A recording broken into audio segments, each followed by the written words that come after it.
어디 설교를 다시 해야 되는데 우리 분당에서도 영상으로 예배 참석하시는 우리 성도님들 다 함께 할렐루야로 인사 나누겠습니다. 할렐루야, 할렐루야.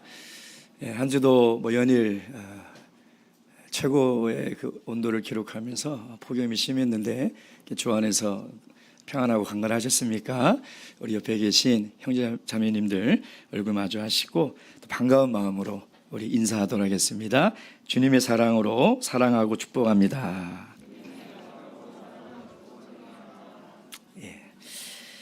예수님의 이름으로 하나님 말씀 증거하도록 하겠습니다. 사도행전 1장 9절에서 26절까지 말씀, 좀 본문이 좀 깁니다. 9절부터 26절 말씀 우리 14절까지만 읽도록 하겠습니다. 9절부터 14절까지 저와 함께 교도하겠습니다. 오늘 우리에게 주신 이 계시의 말씀을 통하여 우리 교회와 나를 향하신 하나님의 말씀을 다 받들을 수 있도록 믿음으로 이 말씀 듣도록 하겠습니다. 9절 제가 먼저 읽겠습니다. 이 말씀을 마치시고 저희 보는 데서 올리워 가시니 구름이 저를 가리워 보이지 않게 하더라.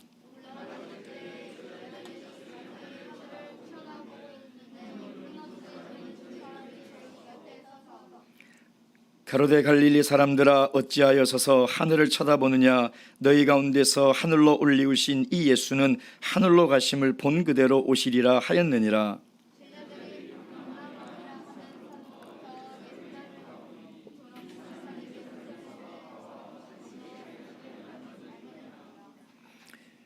들어가 저희 유아는 다락에 올라가니 베드로, 요한, 야고보, 안드레와 빌립, 도마와 바돌로메, 마테와 및 알페의 아들 야고보, 세롯인 시몬, 야고보의 아들 유다가 다 거기 있어.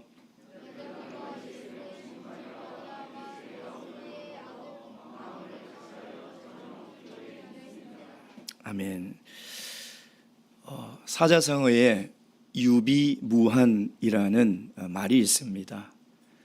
준비를 잘 하면 어려움이 닥쳐도 그 어려움을 잘 넘길 수 있다는 그런 사자성어죠. 예상치 못한 일이 닥쳐왔을 때 철저하게 준비를 하며 살아가는 사람은요, 사실 크게 어려움 없이 그 고비를 잘 지나갈 수 있습니다. 더 좋은 내일을 위해서는요, 오늘 우리가 어떤 준비를 하느냐, 이게 참 중요한 거죠. 그래서 미래를 위해서 우리가 오늘 해야 될 슬기롭고 지혜로운 행동이 있다면 그건 준비를 잘 해야 하는 것입니다. 스페인의 소설가 세르반테스는 이런 말을 했습니다. 준비가 되어 있다는 것은 절반의 성공을 거둔 것이다. 사실 준비하는 시간을 보면요, 그 일을 행하는 시간보다 훨씬 중요합니다. 우리가 많은 일들을 해보셔서 경험하지 않습니까? 준비하는 시간이 길고요, 충실하고 철저히 준비한 일들은 반드시 성과가 있게 마련이에요. 근데 저도 경험을 해보면 그 성과보다 더 유익한 것이 뭐냐면 그 준비하는 과정에서 참 많은 것을 배우게 된다는 것입니다.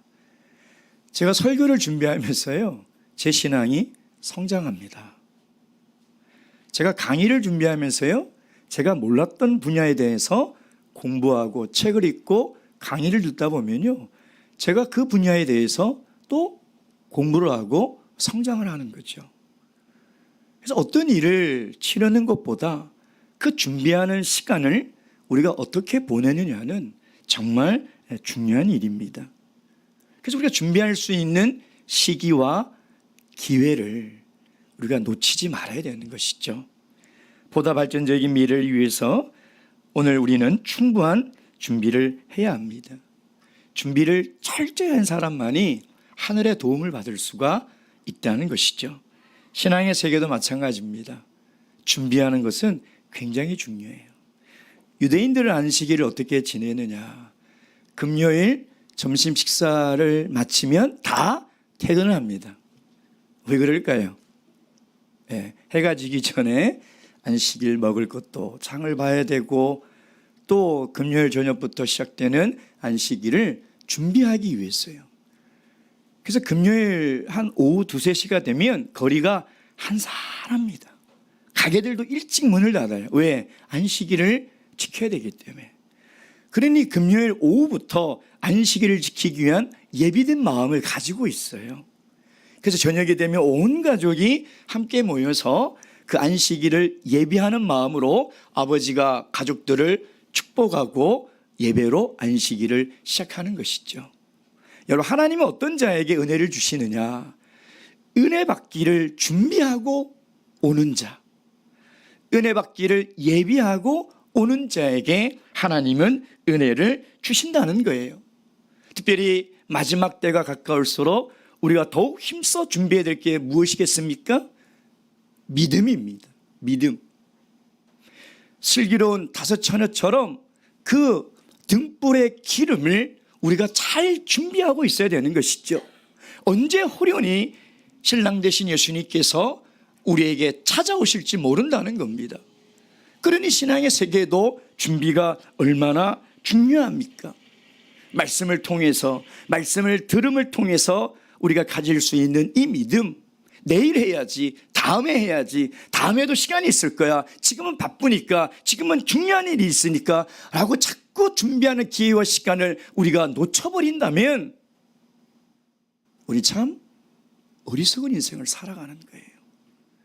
우리가 믿음을 준비할 수 있는 기회와 시간은 내일 보장되어 있지 않다는 거예요. 다음에 보장되어 있지 않다는 것입니다. 그래서 오늘 지금 구원받을 만한 때에, 은혜 받을 만한 때에 우리의 마음을 열어 하나님의 말씀을 통하여 은혜를 받아야 되는 것이고, 하나님의 말씀을 통하여 우리의 믿음을 준비해야 한다는 것입니다. 이 준비를 잘해야 죽음이 다가와도 두렵지 않고, 주님 앞으로 가는 것이 부끄럽지 않고, 확실한 약속의 소망을 붙들고 찬송하며 나아갈 수 있지 않겠습니까? 사랑하는 성도 여러분, 이 신앙의 준비를 우리가 잘 하시길 주님의 이름으로 축원드립니다. 예수님도 자신의 죽음을 준비하지 않았습니까? 자신의 죽음을 예비하셨다는 거예요. 그래서 성경을 보면 하나님께서 역사하시는데 하나님은 항상 준비된 사람을 통해서 역사하시고 준비된 교회를 통해서 역사하신다는 것입니다. 하나님은 이제 이 인류에 어쩌면 가장 위대한 사건을 펼치게 되는데, 그것은 바로 약속의 성령을 이 땅에 보내주시는 것이죠. 그것은 하나님 편에서 하나님이 약속하신 것을 행하는 것이지만, 지금 남아있는 제자들은 준비를 해야 돼요. 하나님이 약속하신 그 성령을 받아 교회가 세워지기 전에 그들은 어떤 준비를 했는가라는 것입니다. 오늘 우리도 이런 준비를 할 수 있는 교회가 되어서 하나님의 이 구원의 사역에 크게 능력 있게 쓰임받을 수 있는 참회수교회가 되기를 주님의 이름으로 축원드립니다. 첫 번째, 그러면 이 본문의 말씀, 첫 번째 무엇을 준비했습니까? 12절 14절 말씀, 14절 말씀 다 함께 읽겠습니다. 시작. 여자들과 예수의 모친 마리아와 예수의 아우들로 더불어 마음을 같이하여 전혀 기도에 힘쓰니라. 지금 어떤 상황입니까? 예수님은 승천하셔서 안 계십니다. 예수님이 안 계신다는 것은 리더가 부재하다는 거죠.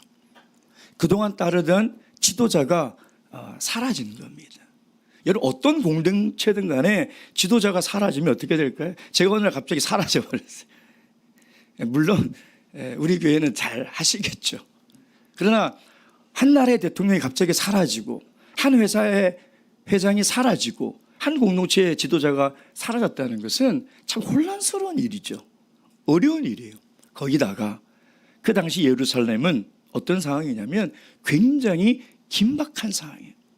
예수를 따르던 무리들을 이제 다 잡아 죽이려고 하는, 씨를 말라버리려고 하는, 이 기독교라는 잔당들을 다 없애버리려고 하는 그 유대 종교 지도자들과 로마 군병들이 눈에 불을 켜고 다니고 있는 그런 상황입니다. 어쩌면 제자들은요, 안전을 위해서, 생명을 위해서 잠시 예루살렘을 떠나 있다가, 피신해 있다가 다시 안전해지면 돌아와도 되는, 어쩌면 그것이 훨씬 좋은 선택일 수 있는 그런 상황이라는 것이죠. 그러니 이 예루살렘에 그들이 다 함께 모인다? 이것은요, 생명을 내어놓는 일이에요. 목숨을 내어놓는 일이라는 것입니다. 여러분, 돌이켜보면 예수님을 따르던 이 제자들은 3년 동안 어떤 제자들이었습니까? 서로 높아지기를 다투고 분열하고 했던 제자들이죠. 예수님이 로마 군인에게 잡혀가는 그날 밤 다 도망가 버리지 않았습니까? 심지어 베드로는 예수님을 부인하고 저주하며 다 도망가 버렸어요. 그러니까 두려움이 많은 그런 제자들이었죠. 하나 되지 못하고 두려움이 많은 제자들이었어요. 근데 성령이 내리기 전, 예수님이 승천하시고 성령이 내리기 약 한 10일 동안 그들은 무슨 준비를 했느냐? 한 마음이 되어 함께 기도로 준비했다는 것입니다. 그게 오늘 14절의 말씀이에요. 자, 그렇다면 제자들이 그렇게 겁많고 하나 되지 못했던 그 제자들이 이렇게 위험한 상황에, 혼란스러운 상황에서 이 예루살렘에 모여 기도할 수 있었던 그 근본 원인은, 그 힘은 어디에 있을까요? 4절 5절 말씀 보겠습니다. 4절 5절 다 함께 읽겠습니다. 4절 5절 시작. 사도와 같이 모이사 저희에게 분부하여 가라사대 예루살렘을 떠나지 말고 내게 들은 바 아버지의 약속하신 것을 기다리라. 요한은 물로 세례를 베풀었으나 너희는 몇 날이 못되어 성령으로 세례를 받으리라 하셨느니라. 예수님이 하신 말씀을 믿었기 때문이에요. 그렇게 겁많고 그렇게 미성숙했던 그 제자들이 이런 위험한 상황 속에서도 함께 모여 한마음이 되어 기도할 수 있었던 이유는 예수님의 말씀을 믿었기 때문인 것이죠. 하나님의 말씀은 우리의 모든 두려움을 다 걷어갈 줄로 믿습니다. 하나님 말씀을 믿는 믿음이 있다면 우리의 부족하고 우리의 미성숙한 부분도 변화되고 성장될 줄로 믿습니다. 그들이 이 말씀을 믿었어요. 이 말씀이 믿기가 쉬운 말씀이 아니에요. 예수님이 기도해라. 그러면 내가 몇 날 며칠 오전에 성령 줄게, 오후에 성령 줄게. 그러면 그럴 수도 있겠죠. 근데 며칠이 못 되어가 도대체 며칠인지 몇 주인지 몇 달인지 알 수가 없어요. 예수님이 언제 성령 줄지 모르는 그 약속을 붙들고 기도한다는 것, 이거 쉬운 일이 아닙니다. 어려운 일이에요. 저도 오랫동안 성령을 받지 못하는 성도님들을 보면 그분들을 위해서 기도하는 딱 두 가지가 뭐냐면, 첫째, 낙심하지 않게 해달라고 기도해요. 여러분, 언제 줄지 모르는 그 성령을 붙들고 오랜 시간 기도한다는 것은요, 참 어려운 일입니다. 둘째, 하나님께서 꼭 주신다는 그 믿음을 붙들고 기도하기를 원해요. 그러니까 이 하나님의 약속, 예수님의 말씀을 믿고 기도한다는 건 쉬운 일이 아니죠. 더군다나 성령을 본 적도 없어요. 성령이 뭔지도 몰라요. 우리는 성령이 뭔지를, 타인이 성령을 받는 걸 통해서 알기라도 하니, 아, 저것이 성령 받는 거구나, 나도 받을 수 있겠구나 라고 본 것이 있으니 믿고 기도라도 할 수 있는데, 그들은 성령을 본 적도 없어요. 본 적도 없는 것을, 언제 줄지 모르는 것을 믿고 이 위험한 상황 속에 다 함께 한 마음으로 모여서 기도할 수 있었다는 것이죠. 그래서 오순절 약속의 성령이 내리기 전 이 제자들은 한 마음과 한 뜻이 되어 합심하여 기도함으로 말미암아, 이제 오순절이 되면 오순절 성령의 약속으로 세워진 이 사도교회, 초대교회의 요람이 되었다는 것입니다. 이 마가의 다락방이, 그들이 이런 준비를 하였기에 하나님은 그들에게 성령을 내려주신 것이죠. 이 마가의 다락방에 모인 사람이 몇 명이나 됐다고 누가는 이야기를 하고 있습니까? 15절 다 함께 읽겠습니다. 시작. 모인 무리의 수가 한 120명이나 되더라. 마가의 다락방이 뭐 우리가 생각하는 그런 다락방은 아닙니다. 큰 홀입니다. 아주 큰 그 성지순례 가신 분들은 마가의 다락방이라는 곳을 아마 가보셨을 거예요. 굉장히 큰 홀이죠. 120명이 모였습니다. 많은 인원입니까? 적은 인원입니까? 120명이면 딱 우리 강남교회 성도님들이 모인 뭐 이 정도 숫자 아니겠습니까? 많은 인원입니까? 적은 인원입니까? 애매하십니까? 많은 인원은 아니에요. 왜냐하면 고린도 후서입니까? 그게 5장에 보면 부활하신 예수님을 봤던 제자들이 500명이나 된다고 그랬거든요. 나 외에도. 그러면 500명 중에 120명도 굉장히 적은 거죠. 또 당시 유대 땅의 인구가 약 한 400만 명이었거든요. 그러니까 400만 명 중에 120명이면 정말 적은 거죠. 많은 인원이 아니에요. 근데 중요한 것은 뭐냐면 많지 않은 인원이지만 한 마음 한 뜻이 되었다는 것입니다. 여러분 두세 사람이라도 마음을 같이 하고 한 뜻을 같이 하여 하나님께 기도하면 하나님이 역사하시는 거예요. 아무리 많이 모여도 마음이 나눠져 있고 한 마음이 되지 못하면 그 속에는 하나님의 역사가 없는 것이라는 것이죠. 그래서 우리가 사도교회가 준비했던 첫 번째 준비, 한 마음이 되고 한 뜻으로 기도하는 준비를 해야 된다는 거예요. 여러분 고린도 교회는 얼마나 큰 교회입니까? 고린도 교회는 성도가 얼마나 많은 교회입니까? 뿐만 아니라 거기에는 정말 은사가 뛰어난 사람들이 많이 있었어요. 설교를 잘하는 사람도요, 예언을 하는 사람도요, 통역을 하는 사람도요, 아주 막 넘쳐났어요. 세상에서 능력 있고 학식 있는 사람이 넘쳐났어요. 근데 바울 사도에 질책을 받지 않습니까? 그 이유가 뭐예요? 고린도전서 1장 10절 말씀. 고린도전서 1장 10절 말씀입니다. 고린도전서 1장 10절 말씀, 10절 11절 말씀 다 함께 읽겠습니다. 고린도전서 1장 10절 11절 다 함께 읽겠습니다. 시작. 형제들아, 내가 우리 주 예수 그리스도의 이름으로 너희를 권하노니 다 같은 말을 하고 너희 가운데 분쟁이 없이 같은 마음과 같은 뜻으로 온전히 합하라. 내 형제들아, 글로의 집 편으로서 너희에게 대한 말이 내게 들리니 곧 너희 가운데 분쟁이 있다는 것이니라. 아멘. 아무리 은사가, 아무리 재능과 능력이 뛰어난 성도들이 많이 있어도 하나 되지 못하면 하나님의 질책을 받을 수가 없는 거예요. 우리 에베소서 4장 1절 4절 말씀 보겠습니다. 에베소서 1장 4절 말씀. 에베소서 4장 1절에서 4절 다 함께 읽겠습니다. 에베소서 4장 1절에서 4절 시작. 그러므로 주 안에서 갇힌 내가 너희를 권하노니 너희가 부르심을 입은 부름에 합당하게 행하여 모든 겸손과 온유로 하고 오래 참음으로 사랑 가운데서 서로 용납하고 평안에 매는 줄로 성령에 하나 되게 하신 것을 힘써 지키라. 몸이 하나이요 성령이 하나이니 이와 같이 너희가 부르심의 한 소망 안에서 부르심을 입었느니라. 아멘. 사랑하는 성도 여러분, 우리가 더욱더 그리스도 안에서 성령 안에서 하나 되게 하신 그 성령 안에서 다 하나 되심을 노력하고 준비하시는 그런 귀한 교회가 되기를 주님의 이름으로 축원드립니다. 두 번째, 오순절 성령이 내리기 전 이 사도교회는 어떤 준비를 하였습니까? 다시 사도행전 1장 17절부터 20절까지 말씀. 사도행전 1장 17절부터 20절 함께 읽겠습니다. 시작.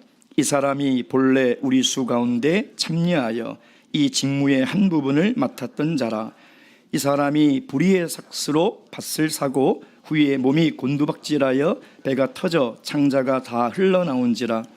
이 일이 예루살렘에 사는 모든 사람에게 알게 되어 본 방언에 그 밭을 이르러 아겔다마라 하니 이는 피밭이라는 뜻이라. 시편에 기록 20절까지 읽겠습니다. 시작. 시편에 기록되었으되 그의 거처로 황폐하게 하시며 거기 거하는 자가 없게 하소서 하였고 또 일렀으되 그 직분을 타인이 취하여 하소서 하였도다. 아멘. 두 번째 그들이 준비한 것은요, 새로운 이스라엘 공동체를 준비했다는 것입니다. 여러분, 예수님이 왜 제자를 뽑을 때 12명을 뽑았을까요? 10명도 아니고 20명도 아니고 왜 12명을 뽑았을까요? 그것은 오순절 성령으로 세워진 이 새로운 이스라엘 공동체는 그 구약에 있는 이스라엘 공동체와 연속성을 가지기 때문인 것이죠. 그러니까 하나님이 구약의 이 구원의 계획이 뭐냐면 이스라엘 12지파를 통하여 하나님 나라를 통해서 이 인류를 구원할 계획을 가지고 계셨던 거죠. 그것이 이어져서 오순절 성령으로 내리는 이 교회 공동체를 통해서 하나님이 그 일을 이뤄 가시겠다는 것입니다. 근데 그래서 예수님이 12명을 부르신 이유가 거기에 있어요. 그래서 13절에 누가는 제자들의 명단을 이름을 하나하나 기록한 거예요. 근데 한 명이 빠져 있죠. 누가 빠져 있습니까? 가룟 유다. 그래서 17절에 이 사람이 본래 우리 수 가운데 참여하여 12명의 수 가운데 참여하여 있었는데 지금 빠졌다는 거예요. 그러니까 한 명이 빠지니까 11명이죠. 11명. 사도행전 1장에 보면 여러 가지 숫자가 나옵니다. 41, 12, 120. 이건 다 완전수예요.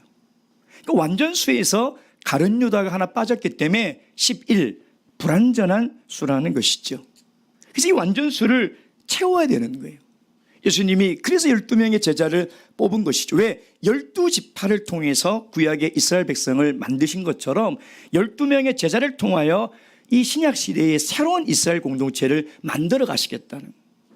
이 나중에 계시록에 가면 어떻게 됩니까? 12지파의 이름이 그 보석에 기록이 되고 사도들의 이름이 기둥에 기록이 되지 않습니까? 그러니까 10이라는 숫자가 계속 나오는 거죠.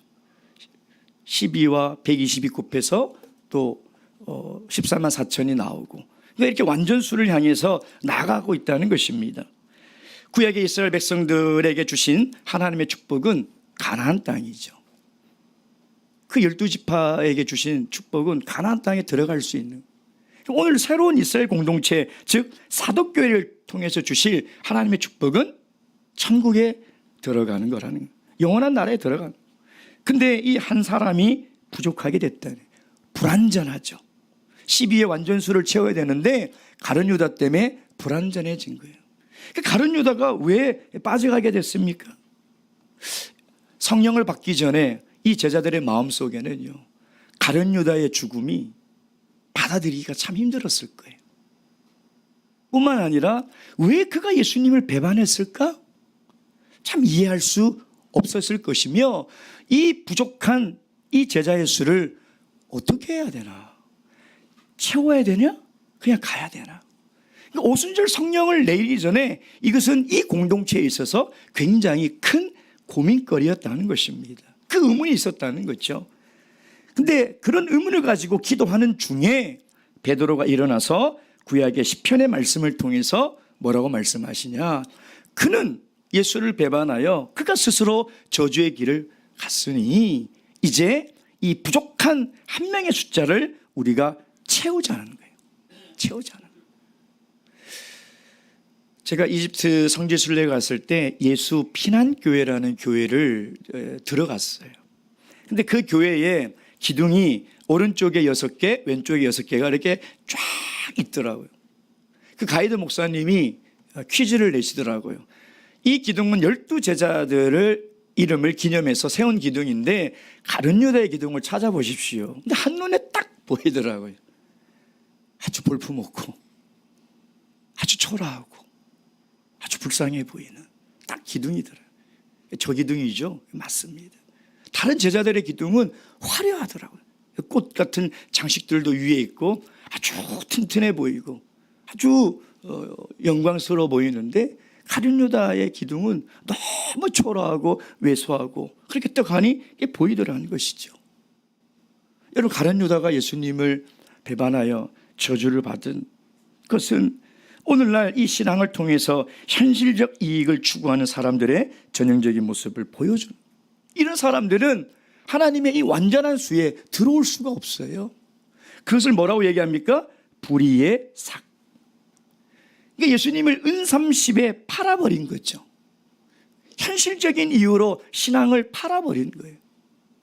근데 사실 더 중요한 이유는 예수님을 정치적 메시아로 믿고 따랐는데 예수님이 자꾸 죽으러 간다고 그러고 죽는다고 그러니까 이제 예수님을 통해서 내가 취할 이익이 하나도 없는 거죠.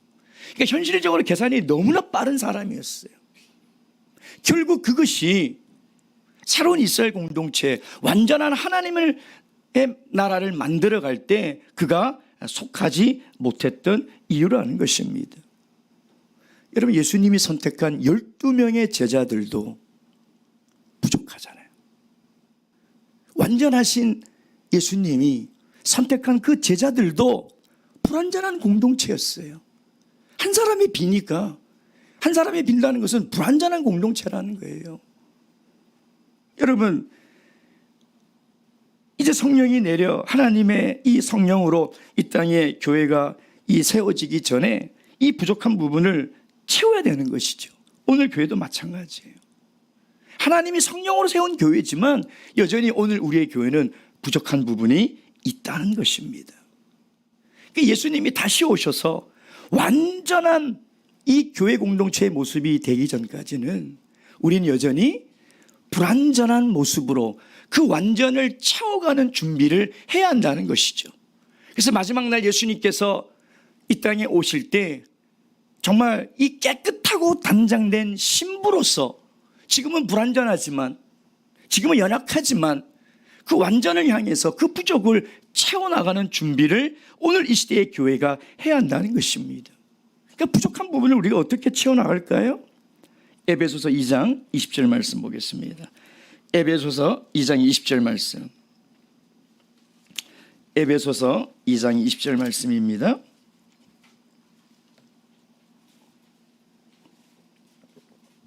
에베소서 2장 20절에서 22절까지 다 함께 읽도록 하겠습니다. 시작. 너희는 사도들과 선지자들의 터 위에 세우심을 입은 자라. 그리스도 예수께서 친히 모퉁이 돌이 되셨느니라. 그의 안에서 건물마다 서로 연결하여 주 안에서 성전이 되어가고 너희도 성령 안에서 하나님의 거하실 처소가 되기 위하여 예수 안에서 함께 지어져 가느니라. 무슨 얘기입니까? 지금도 현재 진행형이라는 거예요, 교회는요. 근데 어떻게 부족을 채워나가야 돼요? 함께 채워나가야 된다는 거예요. 이거는 완료형이 아니에요. 완성형이 아니라 예수님이 오실 때까지 성령으로 세우신 이 땅의 교회도 그 부족하고 연약한 것을 완성을 향해서, 온전함을 향해서 채워나가야 된다는 거예요. 여러분, 이 교회가 부족한 부분을 보실 때 지적하고 비판하고 원망하고 실망하기는 쉬워요. 그 누구나 다 할 수 있어요. 그러나 이것이 나의 문제고 이것이 우리의 연약함이라는 이 공동체 정신을 가져야 돼요. 나의 문제라는 거예요. 그래서 함께 기도하며 채워나가야 되는 거예요. 그럴 때 우리가 하나님이 성령을 통하여 만들어 가실 새로운 이스라엘 공동체, 약속의 성령으로 세운 말세의 교회를 세워나갈 수 있다는 것입니다. 우리가 다 함께 지어져 나가는 지체이며 신앙의 공동체임을 꼭 기억하셔서 내 형제의 연약함을 내가 도우고 교회의 부족한 것을 우리가 기도할 수 있는 그런 성숙한 우리 참여수교회 성도님 되시길 주님의 이름으로 축원드립니다. 마지막 세 번째, 이 사도교회가 어떤 준비를 했습니까? 23절 말씀 보겠습니다. 사도행전 1장 23절입니다. 사도행전 1장 23절입니다. 다 함께 읽겠습니다. 23절 시작. 저희가 두 사람을 천하니 하나는 바사바라고도 하고 별명은 유스도라고 하는 요셉이요, 하나는 마띠아라. 그래서 이 결혼된 이 사도직 한 자리를 채워야 되죠. 채우기로 했어요. 베드로가 시편의 말씀을 인용해서 채워야 된다. 그러니까 말씀에 근거를 두는 거죠. 그리고 그 기준이 있습니다. 21절 다 함께 읽겠습니다. 시작. 이러함으로 요한의 세례로부터 우리 가운데서 올려 가신 날까지 주 예수께서 우리 가운데 출입하실 때에 22절 항상 우리와 함께 다니는 사람 중에 하자는 거예요. 그러니까 첫 번째 기준은 뭐냐면 우리와 늘 함께 있었던 사람 중에 뽑아야 된다는 거예요. 그러니까 여러분, 우리가 신앙생활 할 때 내가 있어야 할 자리, 우리가 함께 모일 때 그 자리에 빠지면 안 돼요. 함께 있어야 된다는 거예요. 이것이 굉장히 신앙의 정신과 가치에서 굉장히 중요한 겁니다. 나 하나 괜찮겠지, 이거 굉장히 위험한 생각이에요. 우리가 함께 모여서 기도하고 함께 모여서 예배하고 함께 모여서 전도하고 무엇을 하자고 할 때 자꾸 한 사람의 힘이라도 더 더해져야 된다. 두 번째 그 기준이 뭡니까? 22절 우리로 더불어 예수의 부활하심을 증거할 사람이 되게 하여야 하리라 하거늘. 부활의 증인이 되어야 된다는 거예요. 이 보충할 사도직의 이 두 번째 자격 요건이 뭐냐면 학식도 지식도 능력도 은사도 아니라 부활의 증인이 되어야 된다는 거예요. 부활의 증인. 담대하게 예수님께서 죽으시고 살아나신 것을 그 목도한 그대로 담대하게 전할 수 있는 믿음의 사람이 된다는 것이죠. 그리고 이제 제비뽑기를 통해서 정합니다. 그것이 제비뽑기를 통해서 정하는데 이 구약의 제비뽑기는요, 하나님의 뜻을 알려고 할 때 하는 거죠. 뭐 토지를 분배한다든지 하나님의 뜻을 알 때 이 제비뽑기를 뽑는데, 사도행전 1장의 이 제비뽑기 방법은 구약 시대와는 조금 다릅니다. 왜냐하면 후보를 두 사람을 추천하고 그 두 사람 중에 뽑지 않습니까? 약간 변형된 방법으로 제비를 뽑는데, 제비 뽑기가 중요한 것이 아니라 24절, 이게 중요합니다. 다 함께 읽겠습니다. 24절 시작. 저희가 기도하여 가로되 뭇사람의 마음을 아시는 주여, 이 두 사람 중에 누가 주의 택하신 바가 되어. 그러니까 제비 뽑기를 통해서 하나님의 뜻을 알고자 하는데 기도했다는 거예요. 기도했다는 것은 뭐냐면 하나님이 뽑아주시기를, 하나님께서 선택해 주시기를, 하나님이 일꾼을 세워주시기를 하나님께 맡겼다는 것이죠. 성경에는 자세히 나와 있지 않지만 두 사람 다 이 사도의 후보로 올랐다는 것은 충분한 자격이 있었던 사람이겠죠. 그러나 보다 더 하나님 나라에 합당한 사람을 뽑아달라고 그들이 기도했다는 것입니다. 학자들은 이 두 사람을 놓고 이렇게 이야기하는 사람이 있습니다. 바사바라고도 하고 유스도라고 하고 요셉이라고 하는 이 사람을 보면 이름이 세 가지인 거 보면 이 사람은 굉장히 세상적 능력이 있는 사람일 것이다. 왜냐하면 그 당시 굉장히 능력 있고 출세하고 성공한 사람들이 이름을 여러 개를 썼다는 것이죠. 그런데 마띠아는 하나라는 거예요. 그러니까 하나님은 하나님 마음에 합하고 하나님 나라에 적합한 일꾼을 하나님께서 뽑으셔서 25절에 무슨 일을 맡깁니까? 봉사와 및 사도의 직무를 대신한 자를 보이옵소서. 유다는 이를 버리고 제 곳으로 갔나이다. 26절 제비를 뽑아 마띠아를 얻으니 저가 11사도의 수에 가입하니라. 이제 완전한 공동체가 된 거죠. 완전한 하나님께서 세우실 새로운 이스라엘 공동체가 마련이 된 거예요. 이제 오순절 성령을 받기만을 기다리면 되는 것입니다. 사랑하는 성도 여러분, 교회는 새로운 세대를 준비해야 합니다. 새로운 세대를 어떻게 준비할 겁니까? 새로운 일꾼을 훈련하고 길러내야 된다는 것이죠. 그래서 그 일꾼들을 위해서 교회는 기도해야 합니다. 세상에 유능한 일꾼이 아니라 하나님 나라의 유능한 일꾼을 준비해야 된다는 것이죠. 성경은 분명히 이 기준을 우리에게 말하고 있지 않습니까? 성령이 충만하고 지혜가 충만하며 사람들의 칭찬과 인정을 받는 일꾼, 이 일꾼을 지금부터 준비해야 됩니다. 짧게는 5년 동안 준비하려면 그 대상이 누구예요? 대학 부청년들과 사청부들입니다. 이들을 우리가 어떻게 준비하냐에 따라서 다음 새로운 세대에 우리 교회의 일꾼이 세워지는 거예요. 조금 멀리는 10년이겠죠. 우리가 10년 뒤에 우리 교회를 준비하기 위해서 우리가 훈련하고 길러내야 될 대상이 누구예요? 아동부들이에요. 아동부들. 그것을 오늘 지금 우리가 준비해야 한다는 것입니다. 사랑하는 성도 여러분, 우리 교회가 이 새로운 시대를 준비하고 새로운 일꾼들을 준비하는 일에 관심을 가져주시고 기도해 주시고 마음을 모아주셔서 하나님께 쓰임받을 수 있는